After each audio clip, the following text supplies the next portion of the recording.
ଆପଣ ପରିଚୟ ଦେବେ ଟିକେ। ମୁଁ ଆଜ୍ଞା ସନ୍ତୋଷ କୁମାର ମହାପାତ୍ର ମାଲୁଦ ପଞ୍ଚାୟତରୁ କହୁଛି। 2024 ନିର୍ବାଚନ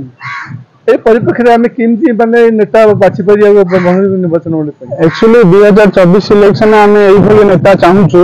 जे कि लोकंग सुख दुख रे भागी हेबो एवं प्रत्येक असुविधा रे माने साहाय्य सहयोग हाथ बढ़ेबो से भलिया नेता आमे चाहूछु। बर्तमान ब्रह्मगिरी निर्वाचन मंडल दी जन प्रतिद्वंदी कर मुख्यतः बीजेडी रु सत्यवादी विधायक और ब्रह्मगिरी आमर पूर्वतन विधायक ललचंद विधायक महापात्र देखो आज्ञा ये आम ब्रह्मगिरी निर्वाचन मंडल अनेक समस्या थे भी अतीत आम देखीचु स्वर्गत लुलु महापात्र ये प्रत्येक मनीष पाखे सुख दुखे ठिया होते प्रति असुविधा को से निजर असुविधा भाविकी ग्रहण करते। बर्तमान परिस्थिति जो माने भारतर प्रधानमंत्री नरेंद्र मोदी को लोकप्रियता नेतृत्व स्तर जो प्रकार माने शाणित आक्रमण विरोधी मान को आटाक कर शैली सबु क्षेत्र को देखा गले मोदी लहरी एवं सुख दुखर ब्रह्मगिरी साथी होगापी आम आमर निज माटीर झील स्वर्गत लुलु महापात्र सुकन्या श्रीमती उपासना महापात्र को आम चाहूँ जी कि जड़े बलिष्ठ नेतृत्व दे पारे और ब्रह्मगिरी की गोटे सुंदर सुदृढ़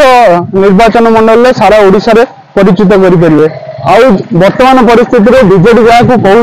उमा सामंत राय बोली आमदानी नेता को ये अणाई कौन प्रकार कृष्णप्रसाद ब्लॉक में भूमिका नहीं कि आम सहजरे ग्रहण करने चाहूँ। माटीर झील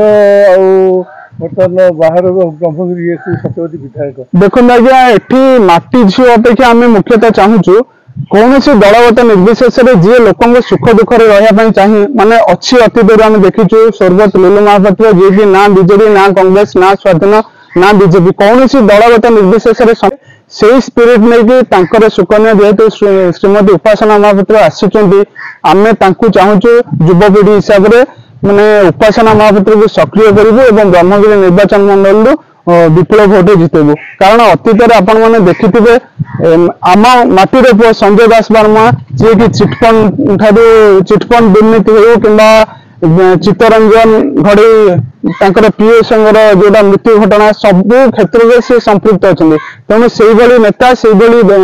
ठारू आम दूरेगा मनस्थ कर सारी तेणु उपासना महापात्र को आम आम शीर्ष नेतृत्व भावी ताकू आम निश्चित विधानसभा को पठेबू एवं भारतर प्रधानमंत्री यशस्वी नरेंद्र मोदी माने निष्ठा को आम अनुसरण करके पद्म फूल चिन्ह विपुल संख्यार भोट दे संबित पात्र को लोकसभा एवं उपासना महापात्र को विधानसभा निर्वाचित करने चाहूँ।